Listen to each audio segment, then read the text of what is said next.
Olaantuun maqaa bareedaadha. Nama bakka dhiiraa dhaabbate. Oromummaan onnee Zarihuun keessa jirtu maal fakkaatti? Hawaayee dubartummaa beeku, hawaayee gootummaa beeku na galateeffata. Guyyaa awwaalcha isaa dubbii jajjabduu dubbatte. Akkatti dhiirtii waraantee waraansistu nama beekuudha. Onnee gootummaas keessa yeroo ennaan argu nan hawwe.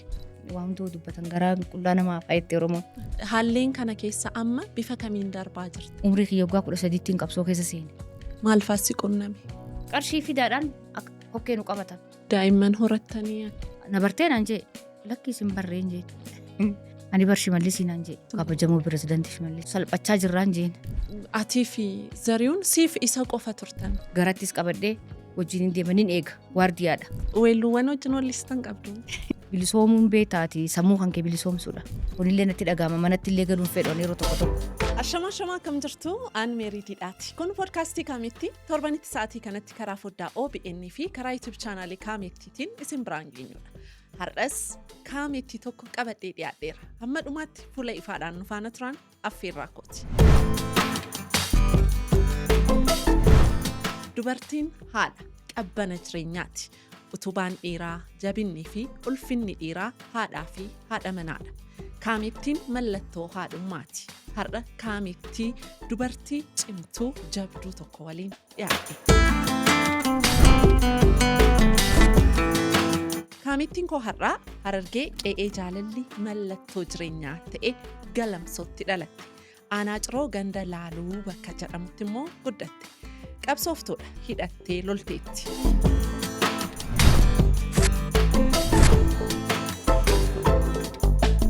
Abiddi gootummaa onnee ishee irraa finiina.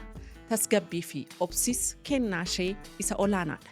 Isheen hiika jireenyaaf laattuun jaalalli kabajii fi amanamummaan maal akka fakkaatu agarsiisuuf tattaaffii isheen gochaa dhufte olaanaadha. Faanni kaamettummaa ishee barnoota guddaa kan lallabu.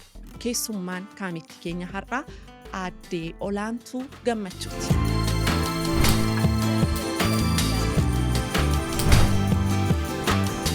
Aaddee Olaantuun haadha warraa artistii weellisaa Zarihuun Wadaajooti. Namni baay'een gama sanaan ishee beeka.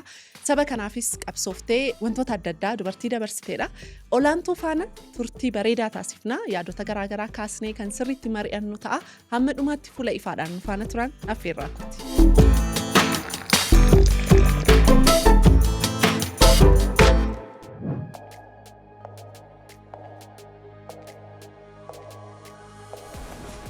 Boqonnaa haaraan mijaa'inaa fi qananii wajjin.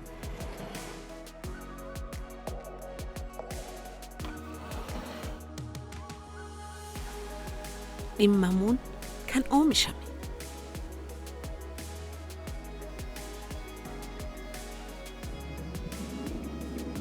Akkaataa jireenya keessaniif, soorataaf, boqonnaa fi waloomaaf.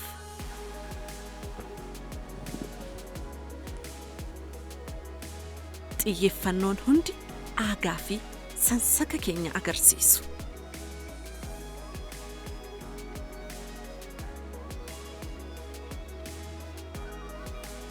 Damee haaraa torbaffaa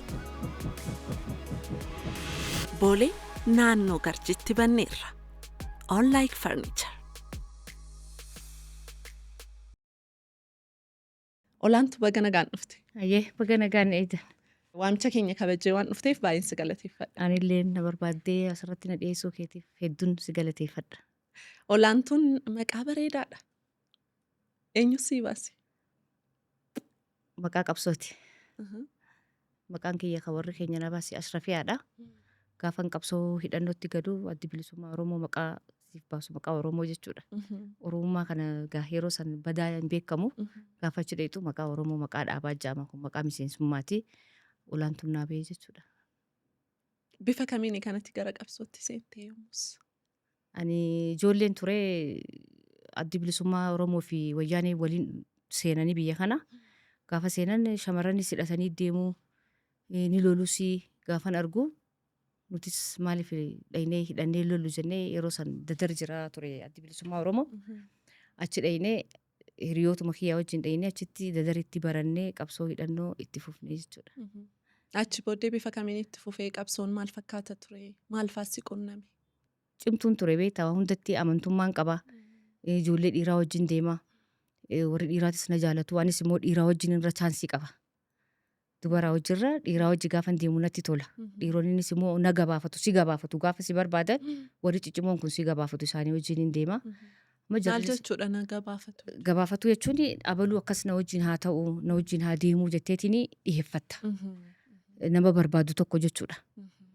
Achi na jaalatu bakka isaanuma wajjin osoo hin deemuun ammas dhaameen as dhufe.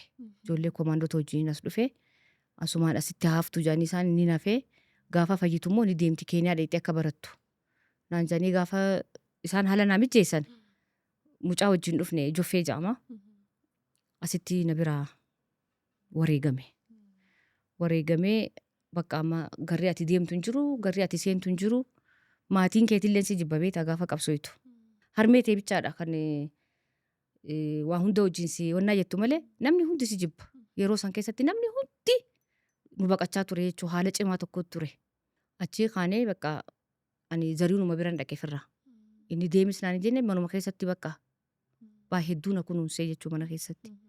Hedduu mana keessatti ifii isaatii waan beekamaa ta'eef Wayyaaneen maddumarra deddeemti malee akkattis hewannaa baateen dhuftu. Amma bakka isuma biran taa'ee isuma biran ture achumaan bakka agaa itti heerume. Ani isa bira ture waggaa 2 fi ji'a 3 mana keessaa gadi ba'e. Gadi ba'aan turre na barbaadu. Akkasitti waan akkanaatiin dabarsee jechuudha. Achi booddee jireenyi keessan itti fufee? Jireenyi itti fufee jireenya addaati itti fufee gaasitti. Waa hundaa'u Zarihuun jechuun mee nama akkamsitti fakkaate? Zarihuun jechuun nama if kenne. Nama waa hunda kan kooti wajjinan ifitti na qabee. Yeroo san obboleetiin keetu ifitti sin qabdu haadhoon kee jechuudha. Inni garuu kana hunda ifin na qabee, achi na qabee, as na qabee, kana dhukkubee kanas na wal'aansisee jechuudha. Ifitti na qabee nas fuudhee waliif gallee bakka bilisummaa booda cidha godhannaa. Agasitti immoo wajjumaan jiran jennee wajjin qabsoo addaatti gallee jechuudha. Qabsoo cimtuun gaa bu'aa bahiin hedduun eeganas dhufe narratti gahee jechuudha. Isaa wajji jechuudha. Isaa wajji narra gahee inni isarraa waa hedduun baradheessa. Anaaf inni yuunivarsiitiidha jechuun danda'a. Laayibirarii yookaan. Hedduu waa hedduu na barsiisee, ifitti amanamummaa na barsiisee. Namni akka gartee yaada mataa isaatiin deemu. Waan karoorfatee akka biraas immoo akka geessu. Beela'uunis akka dudubas hin deebifne, dheebochuunis akka dudubas hin deebifne. Jabaachuunis.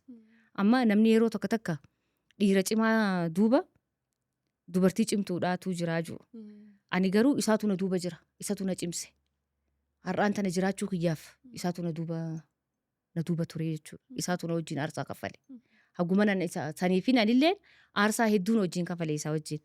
Jalan deemaa akka waan namni jalatti na ramadee akka waan namni yookaan namni tokko jalattis ramadu hin jiru. Akkasittiin yoon ulfatees wajjin deema. Mucaa qabadhee garattis qabadhee wajjin deema nin eega waardiyaadha. Yoo irratti dhufan akka namarraa dhorgu jalan deema. Yoo inni taa'ee namaa hojii haasees dhaabbadhaa. Dhaabbadheetiin eegaa. Maaliif naamusni achitti naamusan achitti baradhe saniif hin dhaabbadhee eegaa. Namni waan inni nama hojii haasa'uusa hin haasawan. Dhaabbadheetiin isa eega. Na dhagaa wal dhageenyaa. Nin eegaa yoo inni na dura deeme an boodarran deema. Mucaa qabadhee yoo ulfatees isa boodarran deema. Isa duuban deema akka yoo inni mana fincaanii dhaqees dhaabbadheen eega. Inni nama na dura qabsaa'ee nama qabsoo na barsiise. Nama biyya kanaaf aarsaa hedduu kafale. Ani maal jeetiin kararraa isa mayisa. Anis qabsooytuudha. Anis qabsooytuu waan hin ta'eef waan takka ilaalcha tokko karoora tokko waan qabnuuf irratti hin jajjabeessa. Irratti hin jajjabeessa malee hoottuu kana naa fidi, hoottuu kanas naa fidi. An guyyaa tokko Zarihuun jechuudha guyyaa takka waan takka naa biti shaashii takka naa biti jeen hin beekuun. Guyyaa takka. Beelooynus kofallee deemnaa. Dheebonnus kofallee deemnaa. Gaafa gabbaan immoo sabni ni jaalata. Takkaan beelooynuun dheebonnus. Ni kannuuf qarshii ni kannuuf ni sodaatu malee yoo isa biratti nu argan na qabu isa biratti yoo nu argan na miidhuudhaan uummanni sodaata malee Zarihuun baay'ee jaalata uummanni. Haguma inni aarsaa kafaluuf sanii isaanillee aarsaa ni kafaluuf. Akkas. Baay'ee namatti tola achi daa'imman horattanii akkas. Daa'imma horanne daa'ima 3 horanne kasi dhibu keessaa ishii lammataa gaafan da'u gara Afincoo Barrii kanattiin deemee mana kiraa Finfinnee keessa bakki nuti hin taa'in hin jiru. Yoo har'aan tanaas teenye zari'uun ta'uu gaafa hubatan gaafa lammataa osoo ji'an geenya faa nu baasu mana keessaa. Yaa'umla zari'uun nuun jiru. Ni baanaa osuma achi deemnu osoo as deemnu Finfinnee kana keessa bakki nuti hin seenin hin jiru. Achi Afincoo Barriitti garlee ulfatee mucattii achittiin deeshii meetii kana ishii lammataa jechuudha. Kasi dhibu keessa mana keessatti maaliif deessaa jedhanii jettee dubartittiin bultii 15tti dhiiga facaasaatiin manarraa na ariite. Na ariite numan deemee humaan taanis deemnee ammas bakka biratti gallee achitti turee ammas achirraa deemee ammas maaliifi inni ammoo mucaallee godhachuudhaaf sagantaan qabu. Inni waanuma qabsoo kana malee. Ani immoo ilmoon narraa hafuu qabdiin jaa beekta. Ammas mucaa isa sadaffaa ulfan ta'e. Osuma olii gad deemnuti beekka dhugaa kunuunti. Gaarii goote shoo. Osuma olii gad deemnuti. Akka kanatti Finfinnee keessa mana nuti hin seenin hin jiru. Mana gubbarraan akkanatti hantuunni faan akkana keessa deemu. Maal jeetin sitti hima? Yeroo sani onnaa isaan kaafannee footoo isaan kaafannee maal isaan kaafannee maal jeetin sitti hima? Kanafaa keessa ciciisnaa kanafaa keessa onnaa jennaa dhokachaadhaa maal jechaadhaa ijoollee 3 irraa hambisnee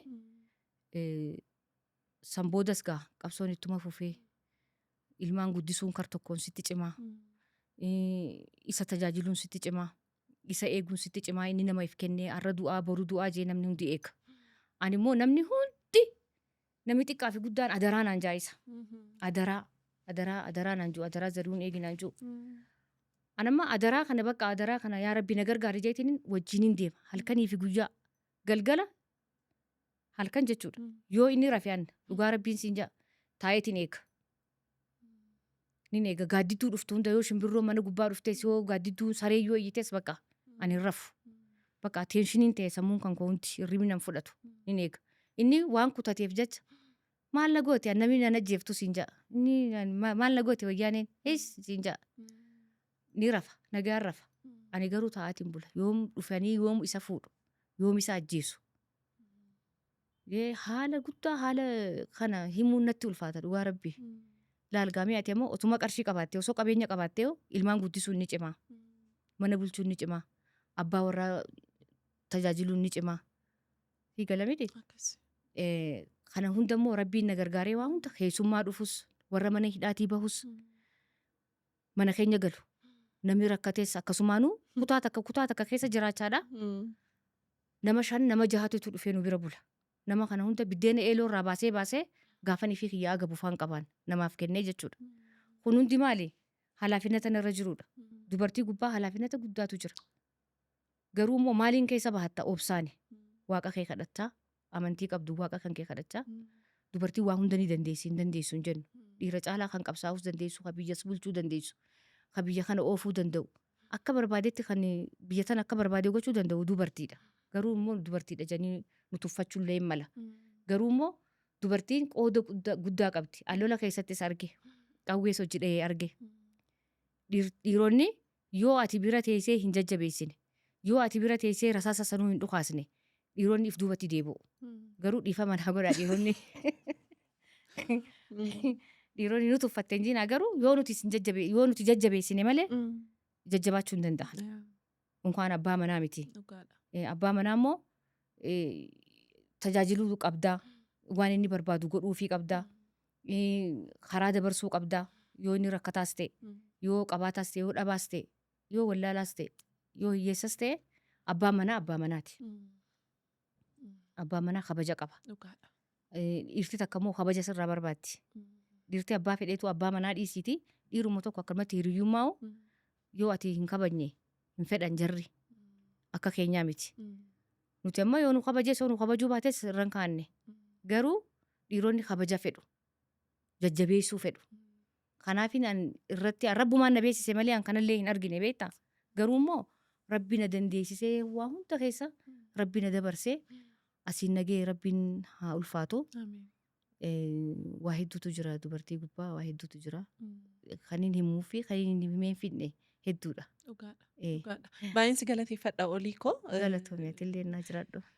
Anamma atii fi Zariyuun siif isa qofa turtan gaafa jireenya jalqabdan jechuudha. Cidhiin jiru. Jaarsummaan isin turre. Hin turre. Namni yaamamee isin turre. Waadaan hanga dhumaa cichee wal faana cichisiisee wal faana isin tursiise. Atiif inni walitti himtan maal ta'inna laata? Anaaf inni wanni walitti himne hin jiru sababa qabsootiin walitti dhufne inni ana fuudhuudhaaf illee karoora hin qabu. Anilleen isa heerumuuf karoora hin qabu. Qabsoodhaa karra jirru qabsoodhaa. Gaafa bilisoomne anis tarii kabiraan heerumaa. Innis tabiraa fuudhaa ta'a hin beekamu garuu as keessatti qooda cimaa akka qabu rabbiitu waliin nu fide. Sababni qabsoo haa ta'u malee rabbiin waliin nu fide. Eega walitti dhufne immoo wanti walitti cimsee nu hambise haala rakkinaa keessa walitti dhufne. Haala namni ittiin si baqate keessatti. Inninis maatii isaarraa adda bahee ummataaf dhaabbatee biyyaaf dhaabbatee anis akkasuma karoora tokkoo fi kaayyoo tokko waan qabnuuf saniif walitti cimnee walitti hafne. Anis nin beekaaf isaaf. Inninis naaf beeka. Wanni walii beeynu maali? Yoo ammaan tana maatii warratti jaarsummaa ergatee ati wal qaadhimtee maal jettee wal fuute kana naa guutii jettaan sannaa fidii jettaan kana naa godhi mana naa godhi makiinaa naa bitii jettaan. Ani garuu inninis qabsoorra akka jirutti osoo beekuutiin itti dhufe itti heerume. Inninis osoo beekuuti. Kanaaf eenyutu eenyuuf haa godharee? Namni waliif haa godhu hin jiru. Nuti karoorri keenya maali? Waa hunda kana godhachuudhaaf bilisummaa boota.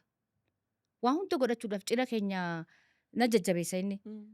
Ani waa'een cidhaa sanis natti mul'atu maaliif isaa wajjin walii gallee inni na kabajaa na jaalataa hedduu na kabajaa hedduu na jaalataa bakka naa qabaa jechuun hin beekne ani. Wannaa isaa himeen fixu. Waan inni naaf godhe himeen fixu. Maaliif amma dhiira tokko tokko soo ta'e maatirraan si fuudhe warra keetirraan si fuudhe jechuu danda'a.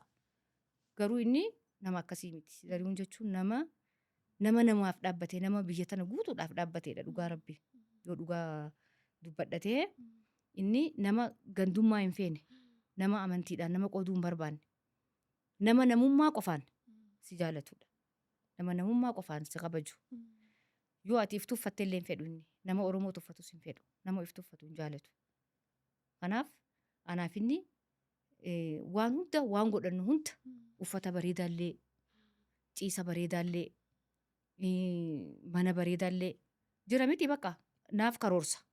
Bilisummaa booda waan akkanaa godhannaa waan akkasii godhannaa jee natti hima. Anis sanuman if duratti eega yoon bilisoomna jee. Garuu bilisoomuun beektaati sammuu kan kee bilisoomsuudha. Waan hunda caalaa sammuu kan kee bilisoomsuudha. Haganan amma arge kanallee inni silaa argee gaarii ture beektaa. Otuu waliin agarre ta'e garuu hin taane. Ammas gaa bakka jirutti nagaatti haa ta'u.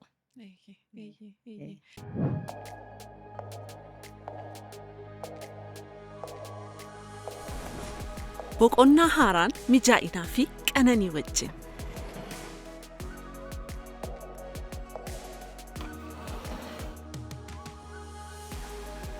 Dhimmamuun kan oomishame.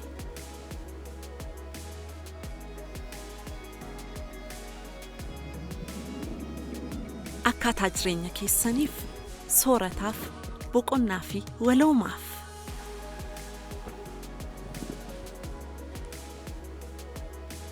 Xiyyeeffannoon hundi aagaa fi sansaka keenya agarsiisu.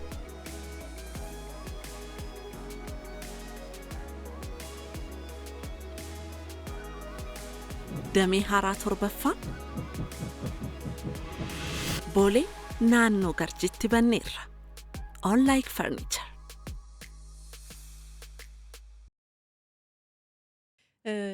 Ati dubartii jabduudha Olii. Nama baay'eef dubartii fakkeenya taatudha. Zariyuun beekamtiinsaa biyya kan waliin ga'edha.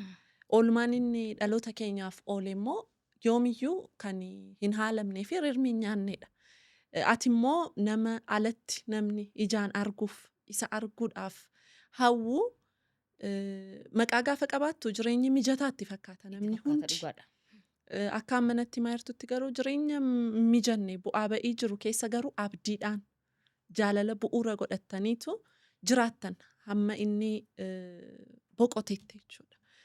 Deemsi suni haalli dhukkubsachuusaas xiqqoo rifachiisaa ture oduunsaa waan tureefi tasuma dhukkubsate moo jalqabumarraa waan itti dhaga'amaa ture jira ture. Zarihuun jechuun ni dhoyfate dhukkuba. Ni dhoyfata wayyaaneen yeroo hunda tumti. Yeroo hunda reebdi. Akka hin taaneef haa godhu beektaa? Hin himatu inni. Ani yeruma sanuu maaliif hin himtu gaafan jiruun dhiirtii hin himattu. Ani namni deemee qabsoo godhi jeen erga hin jiru. Ofii kiyyaatti amaneetiin saba kan kootiif qabsaa'e. Inni na reebanii na tumanii akkas na godhan jeen ani himadhu maali uummata abdii hamilee dha'uu fi siin jaasittiin himu. Qaamni isaa kun bakka meeqa rukuttaa qaba. Ni dhoyfate. Otuu yeroodhaan akkuma dhukkubeen dafee fi yaale lubbuu rabbii uume guyyaa isaa dabarsuu hin dandeenyu malee ni wal'aanama haga tokko ni yaalama jee yaada beektaa. Ni dhoyse. Asiillee ka'ee Ameerikaallee dhaqee achitti illee yaalamu nan dhukkubne jeetti dhufe. Zarihuun jechuun bara nama haga gaafa lubbuun isaa bahutti nan dhukkubne siin jaa. Osoo lubbuun keessaa bahu deemu nan dhukkubne. Olaantoonni sobdii nan dhukkubne jaa. Haga kanaawu haga wal'aaname kanaawu jabina kiyyaani. Lakkii ni dhukkubaa namicha kana lakkii wal'aanaa lakkii ni dhukkubaa. Jeetiin kadhadheetiin baran miidiyaa irratti gabbee kadhadheetiin ijoolleen qeeroo kunis na deeggaruu. FB kanarrattis maalirrattis gaafa wannaa jaan uummanni qarshii gaafa wannaa jiru dhaqeen hakkamsiisa wal'aansisa. Hagee isaa keessatti deemee anaatu wal'aansisa malee nan dhukkubne siin jaa. Nan dhukkubne fayyaan qaba. Fayyaan qabaa jaa nama harkan kennanne. Harkan kennatu garuu gaafa jabaan sirra dhufe harkasi kennachiisa malee na dhukkube jee wanta hin jiru. Nuti garuu karratti beeynee akka malee isa dhukkube waggaa 3. Waggaan 3 kana gaa cimina kiyyaaniin kadhadhee akkana hundi dhukkubaa akkasii jeen haakima geessee maal godhee achi geessee as geessee hedduun dhibamsiisee waggaa 3 kana jechuudha. Otuu dhibamuuti Hacaaluu rabbi biyya irraa salphisu. Hacaaluu wajjin baay'ee wal jaalatu. Gaafa haasanillee kophaa haasa'u, iccitii haasa'u, na birallee ta'anii haasa'an wajjin haasa'u. Amma Hacaaluun galgala silaa wareegamu isaan ittiin himiniitii boruu dhufeetiin sapiraayiz godhaa fuudheetiin mana yaalaa cimaa geessaa. Jee sa'a tokko irratti naa bilbile. Isas dubbisee ni ciisaa ture. Zarihuun ni ciisaa ture. Waan itti dhagahame hin beekne mee itti naa kenninaan jee Haceen jechuudha. Ana na dubbisee ittiin himinii boruu ni dhufa naan jee deebi'ee mee itti laadhu naan jee. Gaafan itti laadhu gurbattiin naati suuta deeme ariifachuu kan kee kana dhiisii jeen. If eeggachaa deeme jennaan atuu uumaan taanee nawwaa tahaa jeen. Anaa fi ati tokkoo miti. Ani waa hundaa'uun hin beekaa. Ati garuu if eeggadhu jeen. Tole jeeti silkii natti deebisee min dhufaa ittiin himin boruu ittiin himin naan jee haayaan jeen. Zarihuun bu'aa sanis dhukkuba beekte dhaqee rafe. Gaafa inni rafuu sa'a 3 irratti Hacaaluun du'ee gaafa naan jaan inni iyyaan. Dhaqeetumaan maali jee gaafa lafarraa ka'u Hacaaluu ajjeesanii jeenan akkasumatti ani waraana waan hin ta'eef duutii namaa jechuun isa dhodho'isan kana hin danda'u. Maaliif qurxii kan kee guma san beekuu qabda. Gaafan itti himu Zarihuun achirraan kaane gaafa san booda. Maqaachumaan abdii kutate. Abdii kutatee gaafa san booda hin kaane akka namaatti ka'ee waltajjiin daleeynee maal hin jenne achumaan haga du'a lubbuu ta'e jechuudha. Hin kaane achirra. Wannaa dhabe hamileetu cabe. Hamilee cabe namni immoo hamilee yoo cabe badaa beekadhu. Zarihuun hamilee dhabe. Dhukkuba isaa kanas kunuunsuu dadhabe. Qoricha kanallee ati seeraan kenniteef qoricha hin fudhatu. Tole jeen fudhatu. Amma gaafa inni hospitaala ciisu gaafa wannaa jiru haati warraa Hacaaluu jechuudha. Haga dhumaatti gargaarte. Ni jaalata innis ijumaanis ilaala jaanii gaafa isiin bira dhuftu ni koflaa ni taphataa. Ati na nyaachisi jaanii nyaata. Isii harkaa malee hin nyaatu. Kanatti bakka hedduu miidhame. Hedduu miidhamee hospitaalaas biyya kana keessatti bakka hin geessin hin qabnu. Ishii wajjinuu taanee jechuudha. Bakka hin geessin hin qabnu gaa boodarra biyya alaa deemu. Jee mucaan abbaan Goldii qarshii miliyoona 1.5 fidee hospitaala Hayaatitti laatee fi sababa saniin biyya alaa deemne jechuudha. Sababa saniin biyya alaa deeme malee silaa asumatti onnaa ta'a jechuudha. Biyya alaa san deemuu immoo haa ta'u inninis immoo ni filate. An deemuu hin barbaanne. Haakimoonni asitti nutti himan akka inni abdii hin qabne. Garuu immoo inni olaantuu qarshii kana si kennanii booda maqaa si balleessu. Ati takkaa gammaddee hin beektu. Takkaa qarshii guddaa lakkooyitee hin beektu. Booda yoon an asitti waan tokko ta'e maqaa si balleessu. Kalee mucattiin ni kennaaf jettee aanoleen jechuudha. Aanolee jechuun mucaa ishee jalqabaati. Mucaa ishee jalqabaati aanoleen jechuudha. Akka har'aa isiin eebbifamtee hawaasarraa. Akka har'aa hospitaala galee inni. Ani mucaa kan kootirraayis kalee hin fudhadhu. Garuu booda maqaa si balleessanii ani kaleedhas hin fudhadhu. Abbaa fedheerraa hin fudhadhu. Waan dhaloota ol deemurraa hin fudhadhu. Dhaloota guddisa jee dhaloota irraa hin fudhadhu. Kanaaf yoo miila kiyya operaasiyoona na godhanii miilli kiyya na fayye daalisiisiin hin jiraadha. Naan deemaa jeesii fi mucaan kan koo garuu akkana jalaa nafne jee. Anamma asitti waan hin dubbadde akka rakkoon achitti nurra ga'u akka qarshiin kun nun geenye akka rakkoon guddaa nurra ga'u asitti niif amansiisee deeme. Gaafa achi dhayinuu wanni nan jeesuun tokko nafne. Hundi narra ga'ee. Si himuu hin danda'u waan achitti nurra ga'e. Jechuun waa hundan dubbatan beektaa. Waa hundoo dubbatan garaa qullaa namaa faayettee Oromoon.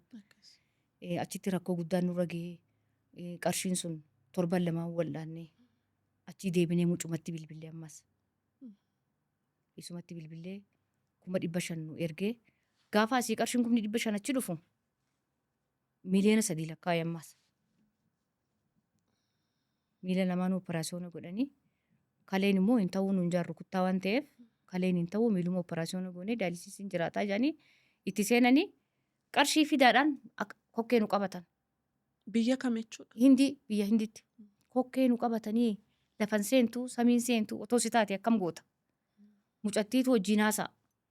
Mucattiin Ingilifa hojii haasoitii maalii jettii mucattii bakka maali qarshiin baay'atee miti booda mucuma tanaa'u sammuu wallaalummaatiin hin yaade ga'an. Mucuma tanaa'u tarii kalee keessaa fuudhu qarshii waan baay'ateef jeetiin mucuman eega jaluman deema mucaa jala.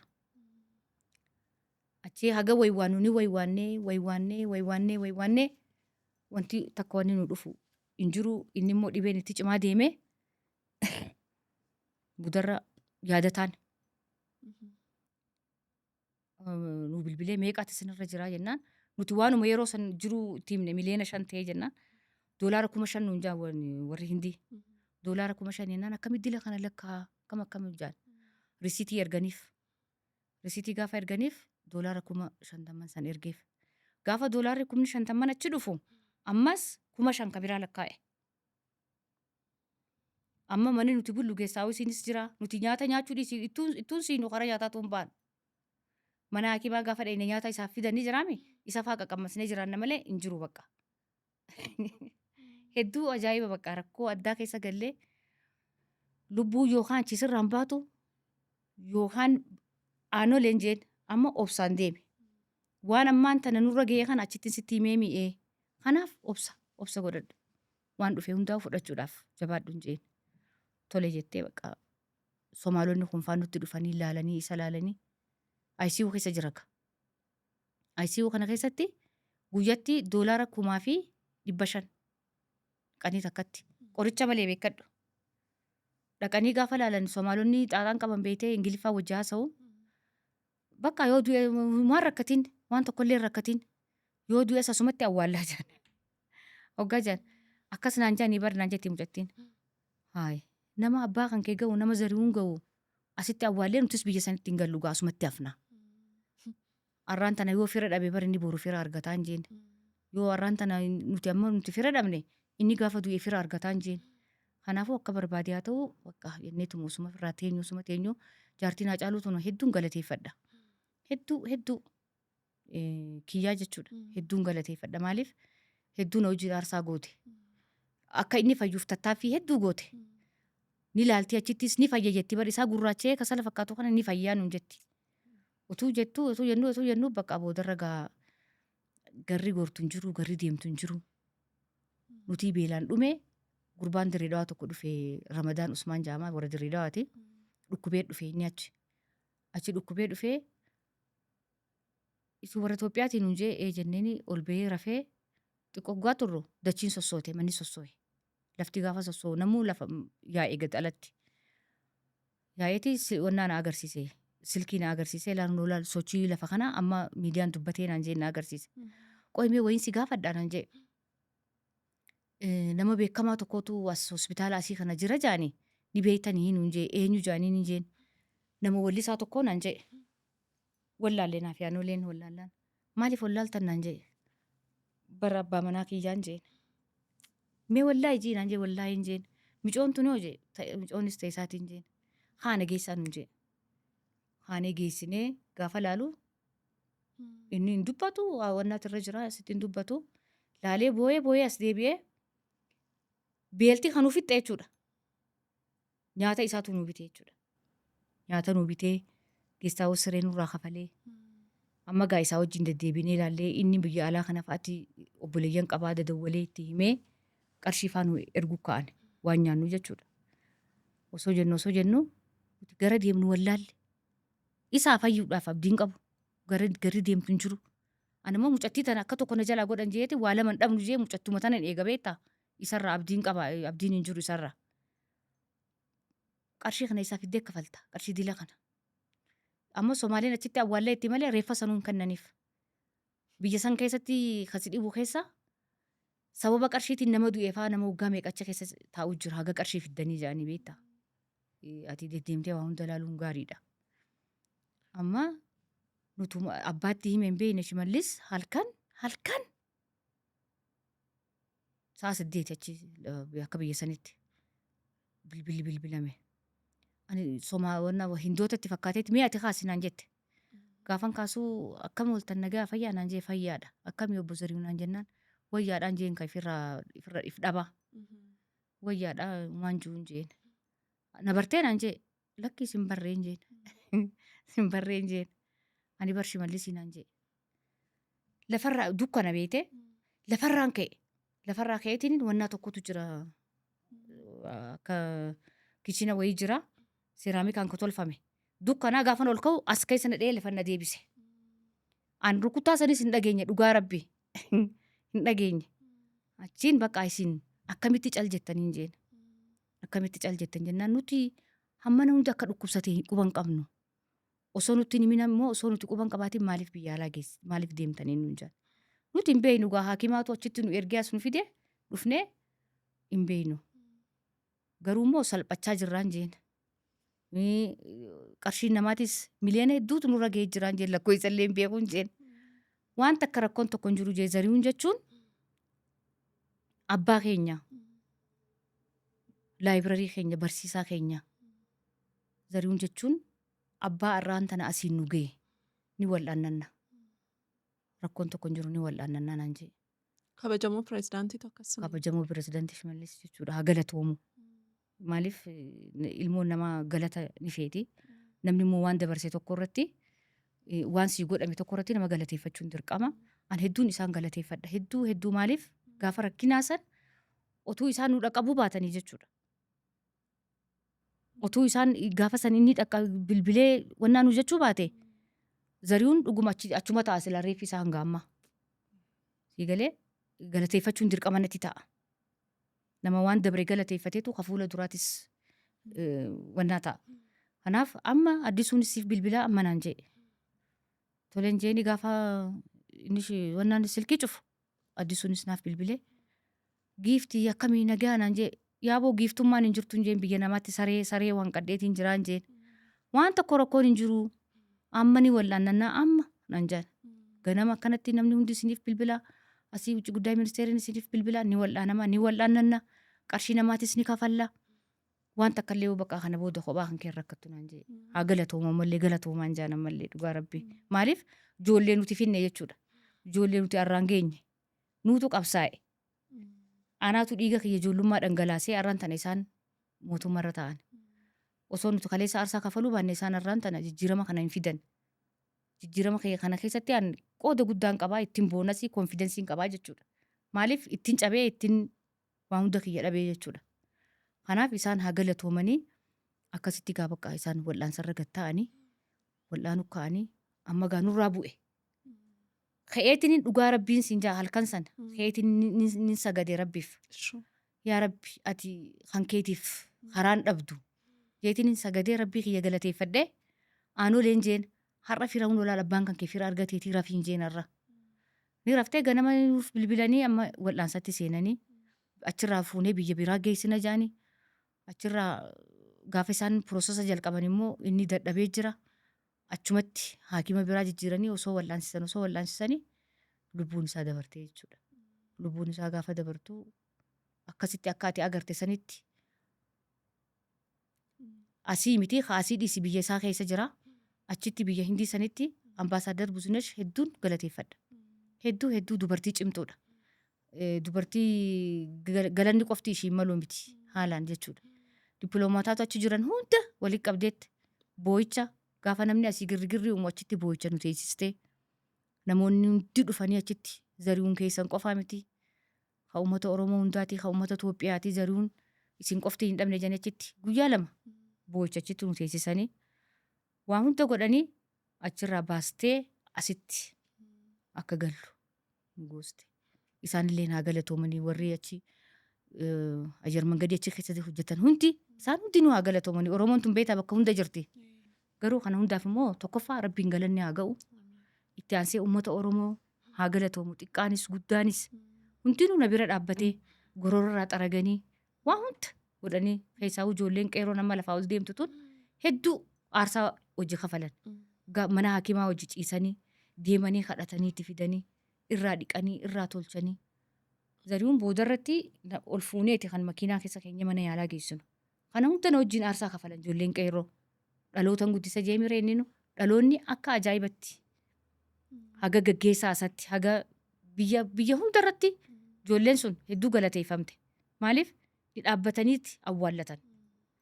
Akkasitti haa galatoomanii uummanni Oromoo xiqqaa fi guddaan hundi keessanuu galatoomaa dhugaa rabbii. Ulfaadho olaantuko akkuma tammeettee kabajaan awwaalame olaantuun immoo guyyaa awwaalcha isaa dubbii jajjabduu dubbatte. Yaanni nan qabu ati abbaa warraa dhiisiti abbaa warraa jechuun utubaadha. Haa qabaatus haa qabaachuu baatus abbaa warraa keessiif utubaadha. Ani duraaniin boo'ee fixadhe. Nama kan keeyati. Abbaa keessaa ta'u abbaa warraa keessaa ta'u obboleessa keessaa harmee keessaa ta'u dura otoo jiruu otoo lubbuun jiruu tajaajiluu qabda. Nin tajaajiliyaan Zarihuun hedduun tajaajilee akka mucaa kan kootittiin ol fuudhee duudarra kaadhee oliin deemee gadiin deemee itti kadhadhee Zarihuun jechuun nama ifiif jiraatee miti. Nama mataa isaatiif jiraatee miti. Nama sabaaf jiraate nama biyyaaf jiraate sumuni takka hin qabu Zarihuun gaafa asii kaanee wannatti hospitaala ciisu. Sumni takka hin qabu. Ijoollee warra qeerrootii fi ana ijoolleen qeerroo naaf dubbatu. Miidiyaa kanarratti dubbatu. Namni dhagaa. Namni tokko immoo nama sii dubbatu qabaachuu qabdaa beekeeti. Kanaafin oliin deemee gadiin deemee irraa xaragee irraa haqee bishaan obaasee oliin deemee gad deemee duran boo'een. Duran boo'ee fixadhe. Hedduun boo'ee fixadhe duruman boo'ee fixadhe osoon biyya keessaan deemin boo'ee fixadhe. Ergan achi dhaqe immoo dhiigan boo'e. Siigalee dhiigan boo'e. Hagaarraa nin boo'a hagaarraa jechuudha. Gaafa yaadattu. Gaafa sawwanni hin boo'iniif inni goota Zarihuun jechuun goota. Gootummaatti namni isa madaalu hin jiru tokkolleen. Abbaa warraa kootiif osoo hin tahin abbaan warrummaa waan biraati. Oromummaa waan biraati. Zarihuun jechuun anaaf waa hunda obboleessaa, haadhaa, abbaadhaa. Anaaf mana barnootaa kan kooti Zarihuun abbaa warraati jaala qabsooti anaaf Zarihuun jechuudha. Bakka inni Oromoodhaaf qabu, bakka inni biyya kanaaf qabu, namni 10 osoo qabaate Oromoo walis hin didduu, walis hin loltu, biyyi tun silaqaata guddattee isaa fi isa geesse Zarihuun jechuudha. Nama kana re'an dhibamsiisee achi qabee as qabee irraa haxaa'ee irraa dhiqee namuu barni du'a namuu ni deema. Zarihuun maqaa gaarii qaba. Nama goota kana ani boo'ee ani dubartii ani jechuun dubartiidhee garuu ani nama bakka dhiiraa dhaabbate. Nama akkatti dhiirti duutu akkatti dhiirti waraantee waraansistu nama beekuudha. Nama seenaa dubbiseedha, nama seenaa beekuudha. Warri gurguddaan keenya warri seenaa nu barsiisan haa galatooman. Kanaaf goota gaafa gaggeessitu garaa kan kee hidhatteeti goota geeraraa gaggeessita. Ka garaa beeka inni nu akkas jedhe. Ka garaatu beeka. Sii galame boo'icha baran umrii guutuu anis hangam bakka inni dhaqe san dhaqutti hagan lubbuun jirutti nin bu'aa waa'ee isaa. Manatti galuun fedhu baran amma. Kana wajjin rakkatu wayi jira anumaa rabbiin na arga miti. Gaafa san kanaafin mudhii kiyya hidhadhee isa gaggeesse. Boo'itiin reene akka dubartitti lafarra gangaladhaa. Onnee lapheen tumadha maaliif? Zari'uu ni barnamtichi inni boqote. Isarratti ani garaan kiyya ni booyaa ijji kiyya imimmaanii garuu akka dhiiratti dhaabbadhee ana qabaa barinni anaatu isa jaala qabsoo waan hin ta'eef dhaabbadheetiin isa awwaaluu qaba malee booyee gaafa nan achi waan biraa lafarra gangaladhu eenyutu isa awwaala dhaabbatee eenyutu isa awwaala. Kanaafin garaa kutadhee jechuudha duran booyee fixee osoo gaafa inni dhukkubee sirra gachiisuun booyee fixadhee booyee namni naan agarre booyee asii immoo biyya namaa dhaqee dubartummaadhaan laalgaa. Dubartummaadhaan biyya namaa dhaqee biyya namatti dhiigan booyee dhiiga gurraacha. Kanaaf gaafa sanaan hin boo'u abbaan fedhe naa komatu ka beeku ka waa'ee dubartummaa beeku ka waa'ee gootummaa beeku na galateeffata. Si galee kammoo gartee kana hunda hin beekne jechuu danda'a. Ka miidhame sanaa kan boonyes gaafa sananaa ani garuu immoo nama goota arrallee borullee jechuudha dubartoonni wanni dhaamuuf dubartiin mudhii hidhachuu qabdi. Duyda hidhattee waan yeroo san irra gee waan gusan sirra gee mudhii hidhattee keessa dabruu qabdi. Ani goota kana dhaabbadhee awwaaluun dirqama. Namni dirqama kana beeku ni beeka. Akkasii. Onnee gootummaas keessa yeroo ennaan argu nan hawwe hundumti keenya. Abshir Jabina gootaatu akkasii. atuu jabduudha. Wallaahi jabduudha atuu dhugaa. Olii koo nuun teenyee haasa'uudhaaf salphaa ta'uu danda'a. Ati garuu keessa darbitee waan ta'eef dhaga'uuf iyyuu ulfaata. Waan sana keessa darbitee amma immoo jaala qabsoo kee jaalallee kee ijoollummaa wanta hunda bakkatti boqottu walitti boqottu turtan. Waliin waan hedduu keessa darbitanittuna nama sana of biraa dhabuun dhukkuba of danda'aadha. Haalleen kana keessa amma bifa kamiin darbaa jirta? Maal fa'aa ofitti himta? Akkamitti of jabeessita? Dubartoonni akkasii hedduu jiru waan ta'eef olaantuun bifa kamiin kan isheen of jajjabeessaa jirtu har'as? Akka jettee goota eeyyee goota. Dhaloota hedduu immoo oomishateera zaruun. Inni immoo siinsi jajjabeessa. Garuu oolmaan guyyaa keetii ammatti jirtu maal fakkaata? Ani oolmaan kiyya akkuma isa biraa dhabuun hedduu na miidhe. Ana qofallee osoo hin taane uummata isa jaalatu uummata isaatillee hedduu miidhe. Keessaa immoo ani kophatti akka jaala qabsoo kan hin jee akka abbaa warrattis hedduu na miidhe. Hedduu miidhame kaleessa gaafa inni jiru. Sababa isaatiinis ta'e nama hedduutu nu dubbisa. Nama hedduu nu laala. Har'a garuu eega gaafa inni deemeeti namni nu laalu hin jiru. Kunillee natti dhagahama manatti illee galuun fedhan yeroo tokko. Xiqqoo wanni wayyaan haa ta'u gaafa hin gabba'u nama wajjin ni naasaa ni taphadhaa. Rakkina akkuma reefuun tana siin jee isarraan bare rakkinan agarsiifadhu. Kanan dhabee kanan rakkadhee jee waan inni nama himadhu hin jiru obsaatiin deema. Obsaan tarii boru waan tokkorra akka ga'u abdiin qaba fuula kiyya duratti.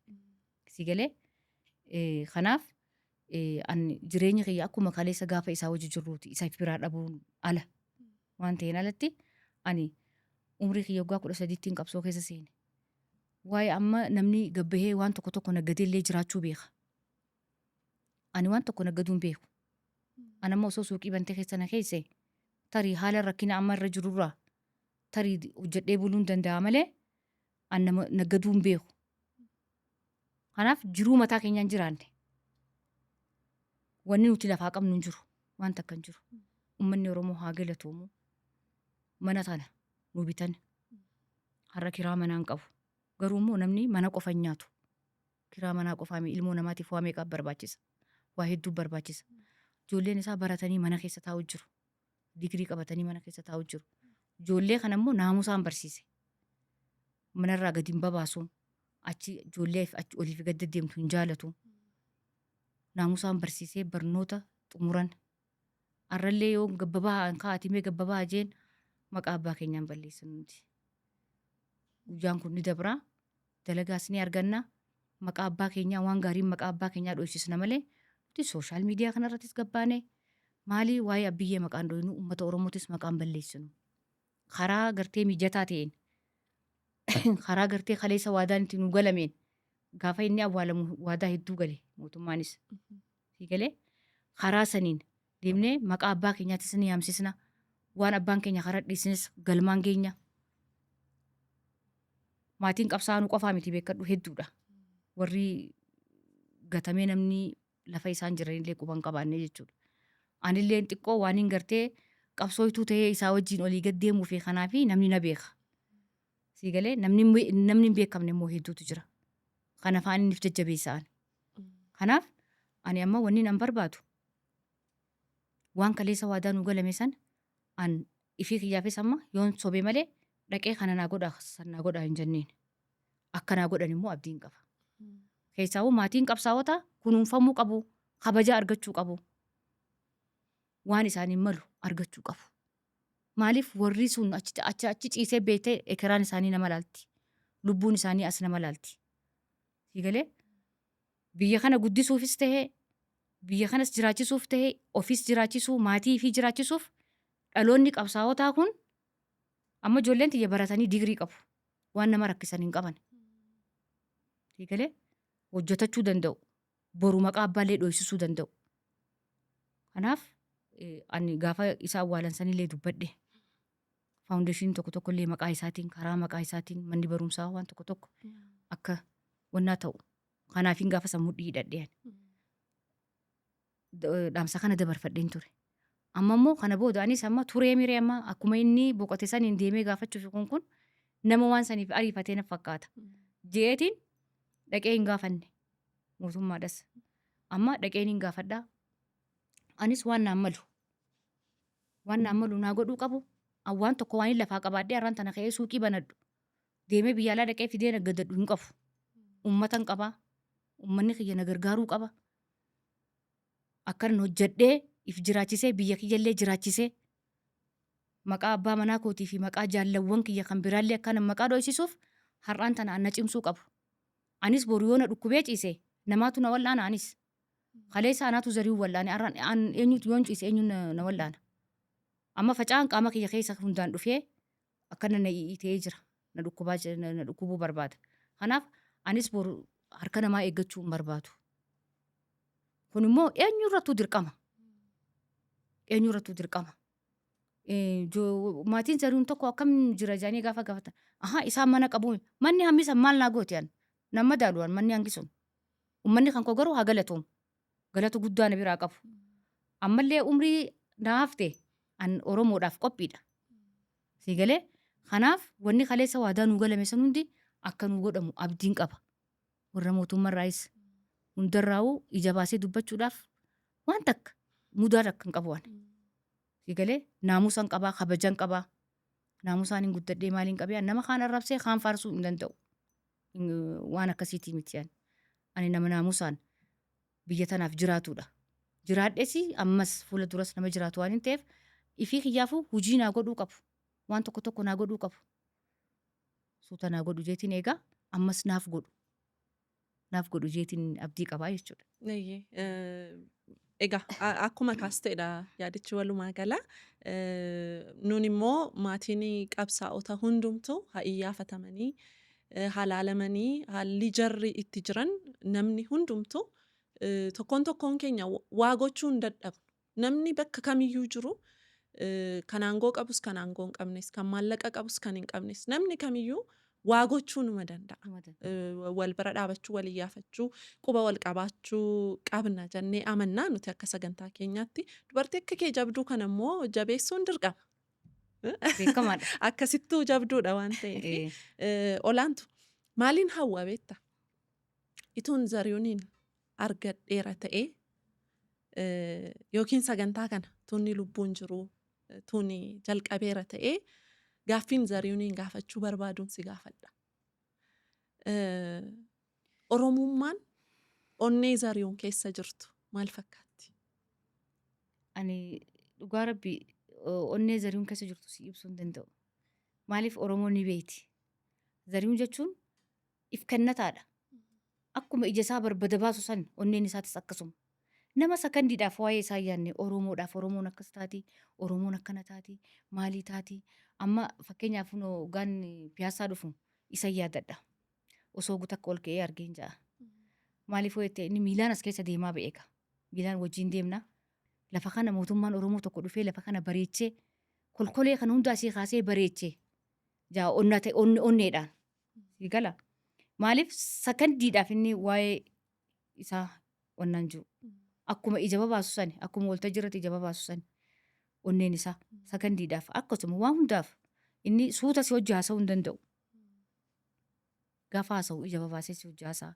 Gootummaa isaa lakkaa'een fixu Oromoon ni beekti. Kanaaf gootummaan isaa utuu onneen isaa sun osoo namuma 100 keessa jiraatte dhiifama garuu. Rakkoon qabu. Dhiifama. Ati haqa sirraa irra dubbatta. Ammaan isaa akkamitti akkan goota tokko laalutti ilaalu jira malee akka abbaa manaa kootii miti. Abbaan manaa waan biraati. Innis waan biraati. Garuu immoo gootummaa fi Oromummaan immoo waan biraati. Akka Oromoo tokkotti Zarihuun jechuudha. Dhugaa nama hiriyaan qabu. Hiriyaan qabu. Nama hiriyaan qabneedha. Gootummaan isaa jechuudha. Nama haga lubbuun keessaa bahutti.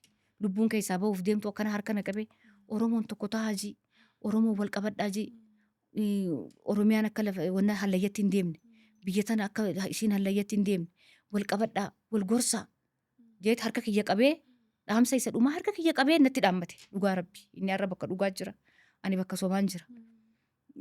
Nama haga lubbuun keessaa bahutti waa'ee Oromoo harka kennachuu didee waan rabbiin isa uumeef rabbiin isarra jabaa waan ta'eef isa fudhate malee Zarihuun eenyuufuu gadi hin jiru. Abbaa fedheefuu gadi hin jiru. Onni akkasii qaba Zarihuun. Weelluuwwan wajjin wallistan qabdu. Ni wallisna wajjin. Waan inni godhu hundaan jala deemeen gargaara. Yoo wallisees ni gargaara. Yoo siyaasa ta'es hojjumaan isa jalatti waa hunda baradheen. Wannaan ja'a sagaleetii yoo waan fedhuuf yoo istiidiyoo dhaqe sirba anaatu jalaa qaba. Hagam itti dhufee kaaseta sadeen akkas tokko anaatu wajjin sagalee jalaa qabe jechuudha. Duruma fedhii aartii fi weellisummaa qabda moo isuma gargaaruuf fedheeti? Nin qabasi. Duraanis ati waanuma sirbaa. Yaani gara qabsootiin goree malee fedha nin qaba. Garuu inni sagalee sirba faa sirbinaan ja'a sirbuma namaa faa. Gaafan sirbuu sagalee qabdaa jalaa qabii jaaniin sirbaa. Kophaa kan keetillee sirbinaan ja'a inni nama dhorgineedha. Amma silaa namni haadha warraa ni dhorgaame. Inni sagalee qabdaa sirbitee faa sirba baasee faa naa kenna. Ani garuu lakkee nam lamaan sirbinuu ja'a. Suma jalaan qaba malee. Akkasitti geerarsas gaafa onnaa jiru jalaa hin qabaa. Sirba tokko tokkollee jalaan qabaa. Akkasitti waanuma anaaf inni waanuma wajjin hin godhin hin qabna. Waanuma wajjin hin godhin. Geerarsoonni isaa hedduudha. Geerarsaan waa hedduu himeera. Himateera. Kallattii isaa agarsiise. Waa hedduu jedheera. Waa hedduu jedhe. Geerarsa ishoo jettee kan jalaa qabdu sidha. Mana jalaa qaba. Walaloowwan isaan yaadattaa geerarsa keessaa? Kan baay'ee keessa kee jiru. Sirba farshoon haadha manaa kootii kormaan daaqoo fakkaata kachuusan gaafa deebi'ee rimikti godhanaa jalaa qabe. Osoo tikeen jiraattee re'eetti bineensi nyaatu kachuusan sanaa jalaa qabe. Farshoo haadha manaa kootii minaamin gaafa jiru anaatu farshoo dhuydanii daadhii dhuydanii osoo geerariin deemtanii jee ka jalaa qabee sana. Sagaleen sun kan keeti. Sirba naannoo Harargee. Sirba naannoo Harargee sirbee ture. Shaggooyyee hellee waan akkasii taphateera laata? Shaggooyyee tokko sirbee ture. Sirba dur sirbame jeetiin sirba Gaaddisa Abdullaa illee sirbee sirba bara 69 asitti sirbantu jira natti fakkaata. San sirba sanni jaalataa sirba sanirra deebi'ee sirbee inni. Shaggee akkam goota bareenni dhaloota kaju. Ati immoo maal jettee jalaa qabdeeme? Shaggaa akkam goota bareenni dhaloota bareenni dhaloota jeetiin jala qaba. Waaw dhuguma isaa jedheem garuu tu baasteetta ta'eetu. Amma ispoonsara barbaadeetiin sirba isaa tokko hin hojjedha. Miti hojjedhu. Nama ispoonsara naa ta'u argina sirboota isaa irra deebiin hojjedha. Hojjedhu maal karoorfatte mee karoora maaliifaa of harkaa qabda ammasichi? Ani yoo rabbi na gargaare tokkoffaa kan nama gargaaru rabbi yoo uummanninis mootummaanis na gargaare seenaa isaa kitaabaanis barreessuun hin barbaada. Maqaa isaatiin waan tokko tokkos hojjechuun hin barbaada. Kana hundaaf immoo waa hedduu nama barbaachisa. Ani maqaa warra goototaa isa qofa osoo hin ta'in warran kaafamne meeqaa jira. Kana hunda kaasuudhaaf hamman dandeetti kaasuudhaaf seenaa isaanii jiraachisuudhaaf hedduun ni tattaafadha. Garuu kana keessatti immoo gargaarsi waan cimaadha. Kitaaba Zarihuun seenaa Zarihuun barreessuun ana qofa hin laallatu. Nama hunda laallata. Waan biyyaa waan ta'eef jechuudha. Kanaaf uummanninis na gargaaruu qaba. Mootummaanis na gargaaruu qaba. Harka na qabuu qaba. Mootummaan keessaa hoo harka na qabuu qaba. Baay'insi galateeffadha olaantuu koo waan dhufteef baay'insi kabajaa baay'insi galateeffadha yaada kee hundumaa ammoo waan naa qooddeef galatoo. Galatoo illee ulfaadhu. Yaadni hafee jettu jira. Ati na barbaaddee ati cimtuu teenyaa jettee ana hamilee natti hortee jechuudha. Namni beektaa hamilee du'a. Ati cimtuudhaa jettee atu na barbaaddee waa hedduu narraa bartee atillee galatoomii bakka kiyya bu'ii ammallee warra gartee sagalee dhabe ammallee sagalee tahii fi jabaadhuu rabbi si jabeessuun ja'a. Amiin amiin amiin ulfaadhu. Egaa kabajamtoota daawwattoota keenya turtii dubartii jabduu qabsooftuu akkasumas immoo haadha warraa artiist Zarihuun Wadaajoo olaantuu gammachuu faana turtii taasifneerraa yaadota hedduu jiruuf jireenyi ishee barsiisee isheenis of barsiistee qooddattaniittu kurfeeffattaniittu jedheen abdadha. Torbee immoo sagantaa biraa qabannee dhiyaanna.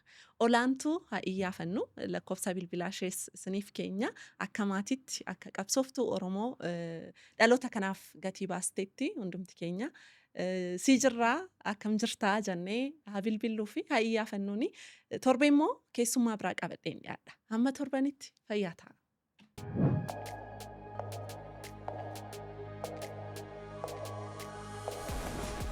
Boqonnaa haaraan mijaa'inaa fi qananii wajjin.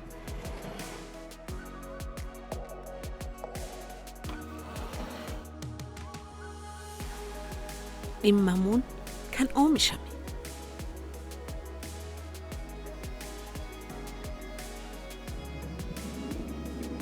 Akkaataa jireenya keessaniif soorataaf boqonnaa fi waloomaaf.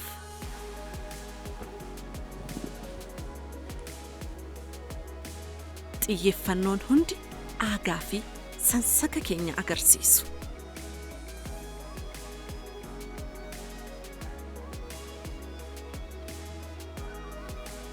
Damee haaraa torbaffaa Boolee naannoo Garjitti banneerra. All like furniture.